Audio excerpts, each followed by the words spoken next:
İkinci esas, hakikat-ı miraç nedir? El-cevap, Zat-ı Ahmediye'nin aleyhissalatu vesselam meratibi kemalatta seyr-i sülûkünden ibarettir. Yani Cenab-ı Hakk'ın tertibi mahlukatta tecelli ettirdiği ayrı ayrı isim ve ünvanlarla ve saltanat-ı rububiyetinde teşkil ettiği devair-i tedbir ve icatta ve o dairelerde birer arş-ı rububiyet ve birer merkez-i tasarrufa medar olan bir sema tabakasında gösterdiği asar-ı rububiyeti birer birer o abd-i mahsusa göstermekle, o abdi hem bütün kemalat-ı insaniyeyi cami, hem bütün tecelliyat-ı ilahiyeye mazhar, hem bütün tabakat-ı kainata nazır ve saltanat-ı rububiyetin dellalı ve marziyat-ı ilahiyenin mübelliği ve tılsım-ı kainatın keşşafı yapmak için buraka bindirip, berk gibi semavatı seyrettirip, kat-ı meratib ettirerek, kamervari menzilden menzile, daireden daireye rububiyet-i ilahiyeyi temaşa ettirip, o dairelerin semavatında makamları bulunan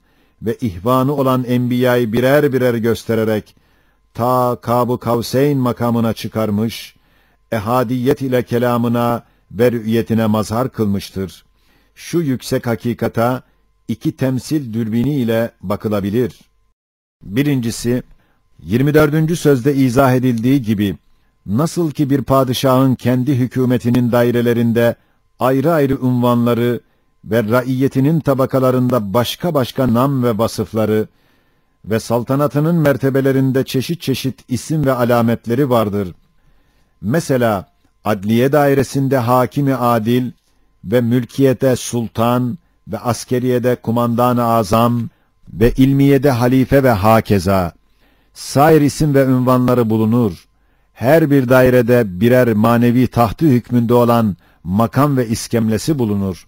O tek padişah, o saltanatın dairelerinde ve tabakat-ı hükümetin mertebelerinde 1000 isim ve ünvana sahip olabilir. Birbiri içinde 1000 tahtı saltanatı olabilir. Güya o hakim, her bir dairede şahsiyet-i maneviye haysiyetiyle ve telefonuyla mevcut ve hazır bulunur, bilir. Ve her tabakada kanuniyle, nizamiyle, mümessiliyle görünür, görür. Ve her mertebede perde arkasında hükmüyle, ilmiyle, kuvvetiyle idare eder, bakar.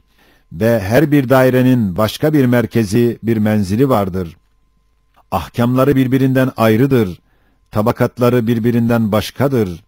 İşte böyle bir sultan, istediği bir zatı, bütün o dairelerinde gezdirip, her daireye mahsus saltanat-ı şahanesini ve evamiri hakimanesini gösterip, daireden daireye, tabakadan tabakaya gezdirip, ta huzuruna getirir, sonra bütün o dairelere taalluk eden bazı evamiri umumiye-i külliyeyi ona tevdi eder, gönderir. İşte bu misal gibi, ezel ve ebed sultanı olan Rabbul Alemin için, rububiyetinin mertebelerinde ayrı ayrı, fakat birbirine bakar şe'n ve namları vardır ve uluhiyetinin dairelerinde başka başka, fakat birbiri içinde görünür isim ve alametleri vardır. Ve haşmetli icraatında ayrı ayrı, fakat birbirine benzer tecelli ve cilveleri vardır. Ve kudretinin tasarrufatında başka başka, fakat birbirini ihsas eder unvanları vardır. Ve sıfatlarının tecelliyatında başka başka, fakat birbirini gösterir mukaddes zuhuratı vardır. Ve ef'alinin cilvelerinde çeşit çeşit, fakat birbirini ikmal eder tasarrufatı vardır. Ve rengarenk sanatında ve masnuatında çeşit çeşit, fakat birbirini temaşa eder haşmetli rububiyeti vardır. İşte şu sırrı azime binaen kainatı, hayret feza acip bir tertib ile tanzim etmiş. En küçük tabakat-ı mahlukattan olan zerrattan, ta semavata ve semavatın birinci tabakasından, ta arş-ı azama kadar birbiri üstünde teşkilat var. Her bir sema, bir ayrı alemin damı ve rububiyet için bir arş ve tasarrufat-ı ilahiye için bir merkez hükmündedir. O dairelerde ve o tabakatta çendan ehadiyet itibariyle bütün esma bulunabilir. Bütün ünvanlarla tecelli eder. Fakat nasıl ki adliyede hakimi adil unvanı asıldır, hakimdir. Sair unvanlar orada onun emrine bakar, ona tabidir. Öyle de her bir tabakat-ı mahlukatta, her bir semada bir isim, bir ünvan-ı ilahi hakimdir. Sair ünvanlar da onun zımnındadır. Mesela ismi kadire mazhar Hazreti İsa aleyhisselam hangi semada Peygamber aleyhissalatu vesselam ile görüştüyse, işte o sema dairesinde Cenab-ı Hak Kadir ünvanı ile bizzat orada mütecellidir. Mesela Hazreti Musa aleyhisselamın makamı olan sema dairesinde en ziyade hüküm ferma, Hazreti Musa aleyhisselamın mazhar olduğu mütekellim ünvanıdır ve hakeza. İşte Zat-ı Ahmediye aleyhissalatu vesselam, çünkü ismi azama mazhardır ve nübüvveti umumidir ve bütün esmaya mazhardır. Elbette bütün devair-i rububiyetle alakadardır. Elbette o dairelerde makam sahibi olan enbiyalarla görüşmek ve umum tabakattan geçmek hakikat-ı miracı iktiza ediyor. İkinci temsil. Nasıl ki bir sultanın ünvanlarından olan kumandan-ı azam ünvanı, devair-i askeriyenin serasker dairesi gibi külli ve geniş daireden tut, ta onbaşı dairesi gibi cüz'i ve hususi her bir dairede bir zuhuru, bir cilvesi vardır. Mesela bir nefer o kumandanlık unvan-ı azamının numunesini onbaşı şahsında görür, ona bakar, ondan emir alır. O nefer onbaşı olduğunda çavuş dairesindeki kumandanlık dairesi nazarına çarpar, ona bakar. Sonra çavuş olsa o vakit kumandanlık numunesini ve cilvesini mülazım dairesinde görür. O makamda ona mahsus bir iskemle bulunur. Ve hakeza yüzbaşı, binbaşı, ferik, müşir dairelerinden her birinde dairelerin büyük ve küçüklüğü nispetinde o kumandanlık unvanını görür. Şimdi bir neferi o kumandan-ı azam bütün devair-i askeriyeye taalluk edecek bir vazife ile tavzif etmek istese, bir müfettiş gibi her devairi görüp ve görünecek bir makam vermek istese, elbette o kumandan-ı azam o neferi onbaşı dairesinden tut, ta daire-i azamına kadar birer birer gezdirecek, ta görsün, görülsün. Sonra huzuruna kabul edip sohbetine müşerref ederek, nişan ve ferman verip taltif ederek, ta geldiği yere kadar bir anda gönderir. Şu temsilde bir noktayı nazara almak lazım ki, padişah eğer aciz olmazsa, suri olduğu gibi manevi cihetinde de iktidarı olsa, o vakit ferik, müşir, mülazım gibi eşhası tevkil etmez. Bizzat her yerde bulunur. Yalnız bazı perdeler altında ve makam sahibi eşhasın arkasında doğrudan doğruya emri o verir. Bazı veli-i kamil olan padişahlar çok dairelerde bazı eşhas suretinde icraatını yaptığı rivayet edilir. Şu temsil ile baktığımız hakikat ise acz onun içinde olmadığı için doğrudan doğruya her bir dairede emir ve hüküm kumandan-ı azamdan geliyor. Onun emriyle, iradesiyle, kuvvetiyledir. İşte şu temsil gibi hakimi arz ve semavat, emri kün feyekûne malik, amiri mutlak olan sultanı ezeli ve ebedi, tabakat-ı mahlukatında cereyan eden ve kemali itaat ve intizam ile imtisal olunan evamir ve kumandanlığının şuunatı ve zerrattan seyyarata ve sinekten semavata kadar olan tabakat-ı mahlukat ve tavaif-i mevcudatta küçük büyük cüz'i külli tabakatı ve taifeleri ayrı ayrı fakat birbirine bakar bir tarzda birer daire-i rububiyet, birer tabakayı hakimiyet görünüyor. Şimdi bütün kainattaki makasıd-ı ulya ve netaic-i uzmayı anlayacak ve bütün tabakatın ayrı ayrı vazaif-i ubudiyetlerini görmekle, Zat-ı Kibriya'nın saltanat-ı rububiyetini, haşmet-i hakimiyetini müşahede ederek, o zatın marziyatı ne olduğunu anlamak ve onun saltanatına dellal olmak için, alâ külli hal, o tabakat ve dairelere bir seyri sülük olacaktır.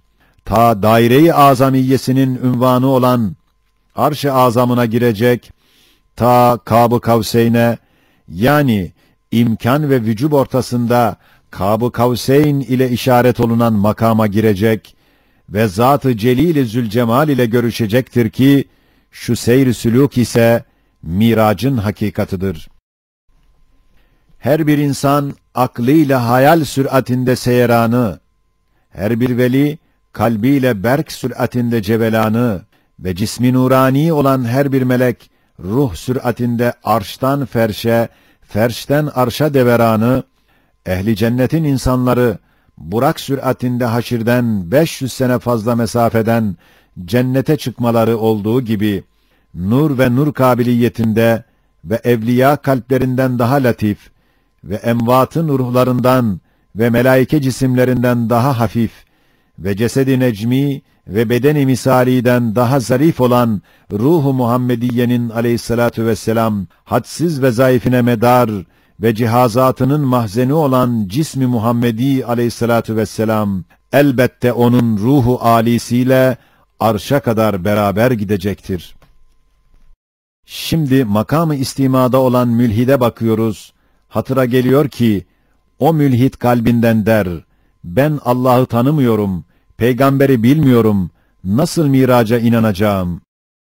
Biz de deriz ki, madem şu kainat ve mevcudat var ve içinde ef'al ve icat var, hem madem muntazam bir fiil failsiz olmaz, manidar bir kitap katipsiz olmaz, sanatlı bir nakış nakkaşsız olmaz, elbette şu kainatı dolduran ef'al-i hakimanenin bir faili ve yeryüzünün mevsim be mevsim tazelenen hayret feza nukuşlarının manidar mektubatının bir katibi, bir nakkaşı vardır. Hem madem bir işte iki hakimin bulunması o işin intizamını bozuyor, hem madem sinek kanadından ta semavat kandiline kadar mükemmel bir intizam var, öyleyse o hakim birdir. Bir olmazsa, çünkü her şeyde sanat ve hikmet o derece aciptir ki, o şeyin sani'i her bir şeye muktedir olacak, her bir işi bilecek bir derecede kadir-i mutlak olmak lazım gelir. Öyleyse, bir olmazsa mevcudat adedince ilahların bulunması lazım gelir. O ilahlar hem birbirine zıt, hem birbirine misil olacaklar ve o halde şu acib intizam bozulmamak 100.000 defa muhaldir. Hem madem şu mevcudatın tabakatı bir ordudan 1000 defa daha muntazam bir emir ile hareket ettiği bilbedahe görünüyor. Yıldızların, güneş ve kamerin muntazam hareketlerinden tut, ta badem çiçeklerine kadar her bir taife o kadar muntazam, o kadar mükemmel bir surette Kadir-i Ezeli'nin o taifeye verdiği nişanları, formaları, güzel libasları ve tayin ettiği harekatı 1000 defa ordudan daha muntazam bir tarzda izhar ediyor. Öyleyse şu kainatın mevcudatı onun emrine bakar ve imtisal eder. Perde-i gayb arkasında bir hakimi mutlakı vardır.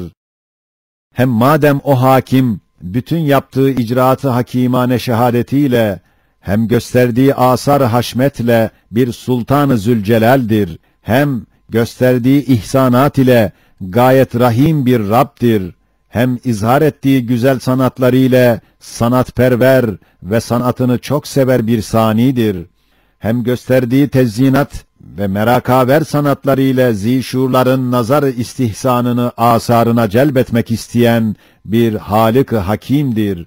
Hem hilkat-ı alemde gösterdiği muhayyirul ukul tezyinatın ne demek olduğunu ve mahlukat nereden gelip nereye gideceğini rububiyetinin hikmetiyle zişura bildirmek istediği anlaşılıyor.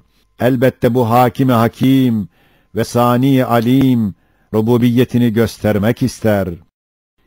Hem madem bu kadar gösterdiği asar-ı lütuf ve merhamet ve garaib-i sanat ile zişura kendini tanıttırmak ve sevdirmek ister. Elbette zişurlardan arzularını ve onlardaki marziyatı ne olduğunu bir mübelli vasıtasıyla bildirecektir.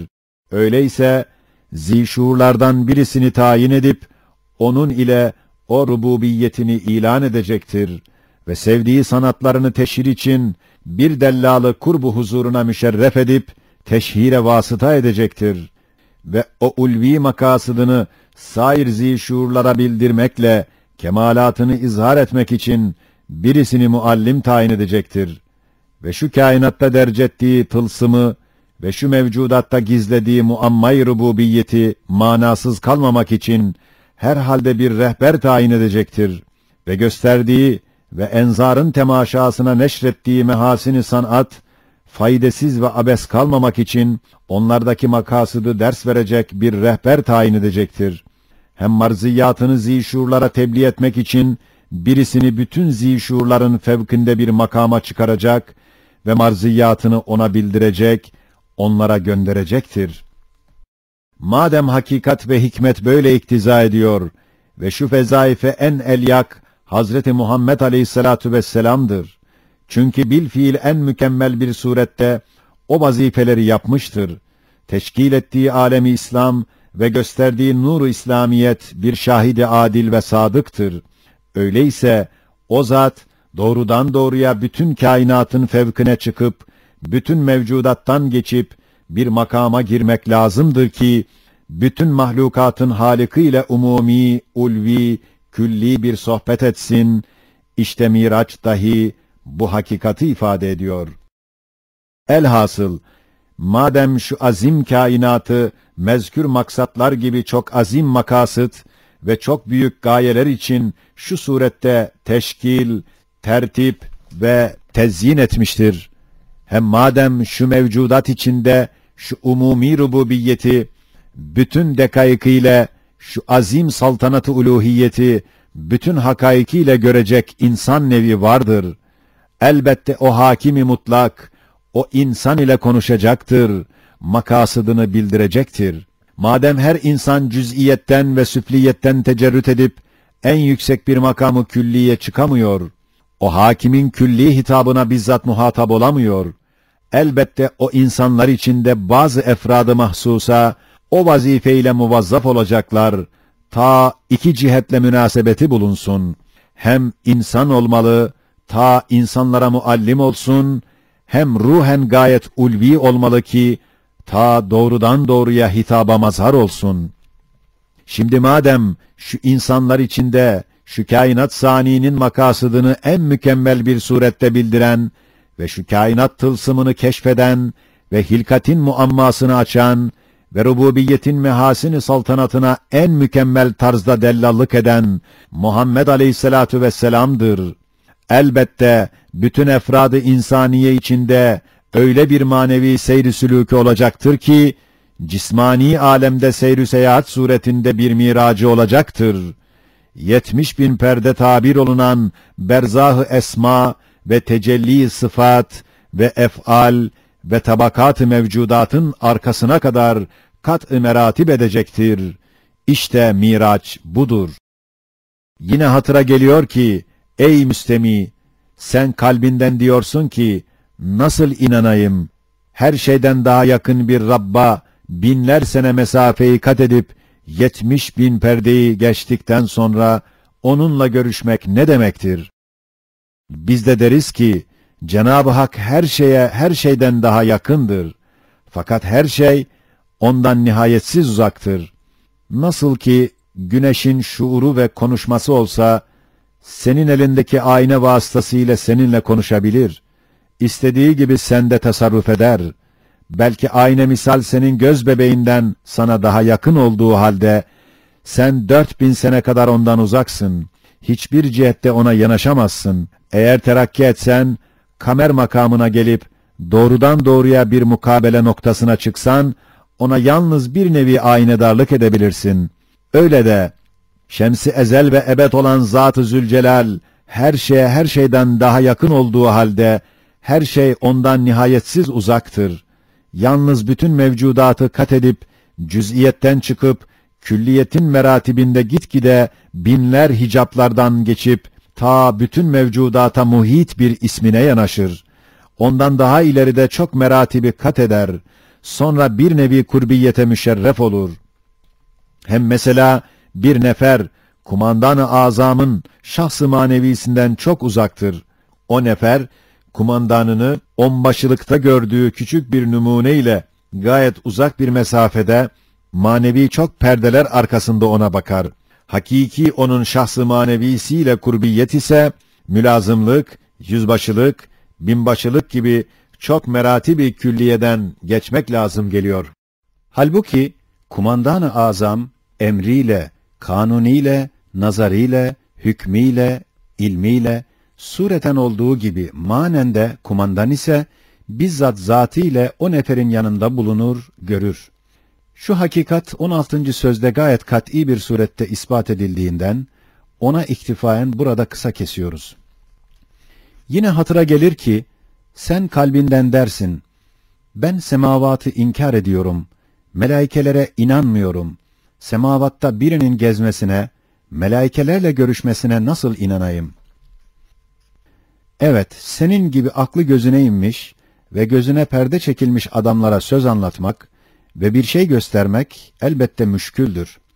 Fakat hak o kadar parlaktır ki, körler de görebildiği için biz de deriz ki, fezai ulvi bil ittifak esir ile doludur. Ziya, elektrik, hararet gibi sair seyyalat-ı latife, o fezayı dolduran bir maddenin vücuduna delalet eder. Meyveler, ağacını, çiçekler, çimenlerini, sümbüller, tarlalarını, balıklar, denizini bilbedahe gösterdiği gibi, şu yıldızlar dahi bizzarure, menşelerini, tarlasını, denizini, çimengahının vücudunu, aklın gözüne sokuyorlar. Madem, alem-i ulvide muhtelif teşkilat var, muhtelif vaziyetlerde muhtelif ahkamlar görünüyor. Öyleyse, o ahkamların menşeleri olan semavat muhteliftir. İnsanda cisimden başka nasıl akıl, kalp, ruh, hayal, hafıza gibi manevi vücutlar da var, elbette insanı ekber olan alemde ve şu insan meyvesinin şeceresi olan kainatta, alemi cismaniyetten başka alemler var. Hem alemi arzdan ta cennet alemine kadar her bir alemin birer seması vardır. Hem melaike için deriz ki, seyyarat içinde mutavasıt ve yıldızlar içinde küçük ve kesif olan küre-i arz, mevcudat içinde en kıymetdar ve nurani olan hayat ve şuur, hesapsız bir surette onda bulunuyorlar. Elbette, karanlıklı bir hane hükmünde olan şu arza nispeten müzeyyen kasırlar, mükemmel saraylar hükmünde olan yıldızlar ve yıldızların denizleri olan gökler, zişuur ve zihayat ve pek kesretli ve muhteliful ecnas olan melaike ve ruhanilerin meskenleridir. Pek kat'î bir surette İşaratül İcaz namındaki tefsirimde ثُمَّ اسْتَوَى اِلَى السَّمَاءِ فَسَوَّاهُنَّ سَبْعَ سَمَاوَاتٍ ayetinde semavatın hem vücudu hem teaddüdü ispat edildiğinden ve melaike hakkında 29. sözde 2 kere 2 4 eder kat'iyetinde melaikelerin vücudunu ispat ettiğimizden onlara iktifaen burada kısa kesiyoruz. Elhasıl, esirden yapılmış, elektrik, ziya, hararet, cazibe gibi seyyalat-ı latifenin medarı olmuş ve hadiste es-semâ'u mevcun mekfûfun işaretiyle seyyarat ve nücumun harekatına müsait olmuş ve Samanyolu denilen mecarretü's semâ'dan ta en yakın seyyareye kadar muhtelif vaziyet ve teşekkülde 7 tabaka, her bir tabaka alemi arzdan ta alemi berzaha, alemi misale, ta alemi ahirete kadar birer alemin damı hükmünde birer semanın bulunması hikmeten, aklen iktiza eder. Hem hatıra gelir ki, ey mülhid, sen dersin, 1000 müşkilat ile tayyare vasıtasıyla ancak 1-2 kilometre yukarıya çıkılabilir. Nasıl bir insan cismiyle binler sene mesafeyi birkaç dakika zarfında kat eder, gider, gelir. Biz de deriz, arz gibi ağır bir cisim, fenninizce, hareket-i seneviyesiyle 1 dakikada takriben 188 saat mesafeyi keser. Takriben 25.000 senelik mesafeyi 1 senede kat ediyor. Acaba, şu muntazam harekatı ona yaptıran ve bir sapan taşı gibi döndüren bir Kadir-i Zülcelal, bir insanı arşa getiremez mi? Şemsin cazibesi denilen bir kanun-u Rabbani ile Mevlevi gibi etrafında pek ağır olan cismi arzı gezdiren bir hikmet, cazibe-i rahmeti Rahman ile ve incizab-ı muhabbeti şemsi ezel ile bir cismi insanı berk gibi arş-ı Rahman'a çıkaramaz mı? Yine hatıra gelir ki diyorsun, haydi çıkabilir, niçin çıkmış, ne lüzumu var, veliler gibi ruh ve kalbiyle gitse yeter. Biz de deriz ki, madem Sani-i Zülcelal, mülk ve melekutundaki ayat-ı acibesini göstermek ve şu alemin tezgah ve menbalarını temaşa ettirmek ve amali beşeriyenin netaici uhreviyesini ira etmek istemiş, elbette alemi mubsıratın anahtarı hükmünde olan gözünü ve mesmuat alemindeki ayatı temaşa eden kulağını arşa kadar beraber alması lazım geldiği gibi, ruhunun hadsiz vezaife medar olan alat ve cihazatının makinesi hükmünde olan cismi mübarekini dahi ta arşa kadar beraber alması muktezai akıl ve hikmettir. Nasıl ki cennette hikmet-i ilahiye cismi ruha arkadaş ediyor. Çünkü pek çok vezaif-i ubudiyete ve hadsiz lezaiz ve alama medar olan cesettir. Elbette o cesed-i mübarek ruha arkadaş olacaktır. Madem cennete cisim, ruh ile beraber gider, elbette cennetül meva gövdesi olan Sidretül Münteha'ya uruc eden Zat-ı Ahmediye aleyhissalatu vesselam ile cesed-i mübarekini refakat ettirmesi aynı hikmettir. Yine hatıra gelir ki dersin, birkaç dakikada binler sene mesafeyi kat etmek aklen muhaldir. Biz de deriz ki, Sani Zülcelal'in sanatında harekat nihayet derecede muhteliftir. Mesela savtın süratiyle ziya, elektrik, ruh, hayal süratleri ne kadar mütefavit olduğu malum. Seyyaratın dahi fennen harekatı o kadar muhteliftir ki akıl hayrettedir. Acaba latif cismi uruçta süratli olan ulvi ruhuna tabi olmuş, ruh süratinde hareketi nasıl akla muhalif görünür? Hem 10 dakika yatsan, bazı olur ki 1 sene kadar halata maruz olursun. Hatta 1 dakikada insan gördüğü rüyayı, onun içinde işittiği sözleri, söylediği kelimatı toplansa, uyanık aleminde 1 gün, belki daha fazla zaman lazımdır. Demek oluyor ki, bir zamanı vahid, 2 şahsa nispeten, birisine 1 gün, birisine de 1 sene hükmüne geçer. Şu manaya bir temsil ile bak ki, insanın hareketinden, güllenin hareketinden, savttan, ziyadan, elektrikten, ruhtan, hayalden tezahür eden sürat-i harekatta bir mikyas olmak için şöyle bir saat farz ediyoruz ki, o saatte 10 iğne var. Birisi saatleri gösterir. Biri de ondan 60 defa daha geniş bir dairede dakikayı sayar. Birisi 60 defa daha geniş bir daire içinde saniyeleri, diğeri yine 60 defa daha geniş bir dairede saliseleri ve hakeza, rabiaları, hamiseleri, sadise, sabia, samine, tasia, ta aşireleri sayacak gayet muntazam, azim bir dairede birer ibre farz ediyoruz. Faraza, saati sayan ibrenin dairesi, küçük saatimiz kadar olsa, herhalde aşireleri sayan ibrenin dairesi, arzın medarı senevisi kadar, belki daha fazla olmak lazım gelir. Şimdi 2 şahıs farz ediyoruz. Biri saati sayan ibreye binmiş gibi, o ibrenin harekatına göre temaşa ediyor. Diğeri aşireleri sayan ibreye binmiş, bu 2 şahsın bir zamanı vahitte müşahede ettikleri eşya, saatimizle arzın medarı senevisi nispeti gibi, meşhudatça pek çok farkları vardır.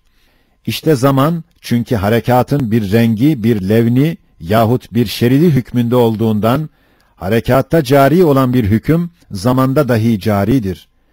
İşte 1 saatte meşhudatımız, 1 saatin saati sayan ibresine binen zişur şahsın meşhudatı kadar olduğu ve hakikati ömrü de o kadar olduğu halde, aşire ibresine binen şahıs gibi, aynı zamanda o muayyen saatte, Resul-i Ekrem aleyhissalatu vesselam, Burak-ı Tevfik-i ilahiye biner, berk gibi bütün daire-i mümkinatı kat edip, acayip-i mülk ve melekutu görüp, daire-i vücub noktasına çıkıp, sohbete müşerref olup, rü'yeti cemali ilahiye mazhar olarak fermanı alıp vazifesine dönebilir ve dönmüş ve öyledir.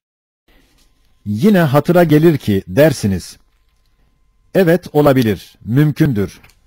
Fakat her mümkün vaki olmuyor. Bunun emsali var mı ki kabul edilsin? Emsali olmayan bir şeyin yalnız imkanı ile vukuuna nasıl hükmedilebilir? Biz de deriz ki, emsali o kadar çoktur ki hesaba gelmez. Mesela her zinazar gözüyle yerden ta Neptün seyyaresine kadar bir saniyede çıkar. Her ilim aklıyla kozmografya kanunlarına binip yıldızların ta arkasına bir dakikada gider.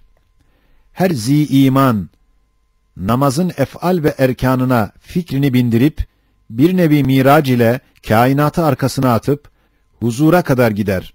Her kalp ve kamil veli seyr-i sülûk ile arştan ve daire-i esma ve sıfattan 40 günde geçebilir. Hatta Şeyh-i Geylani, İmam Rabbani gibi bazı zatların ihbarat-ı sadıkaları ile bir dakikada arşa kadar urucu ruhanileri oluyor. Hem eczam-ı nurani olan melaikelerin arştan ferşe, ferşten arşa kısa bir zamanda gitmeleri ve gelmeleri vardır. Hem ehli cennet, mahşerden cennet bağlarına kısa bir zamanda uruc ediyorlar.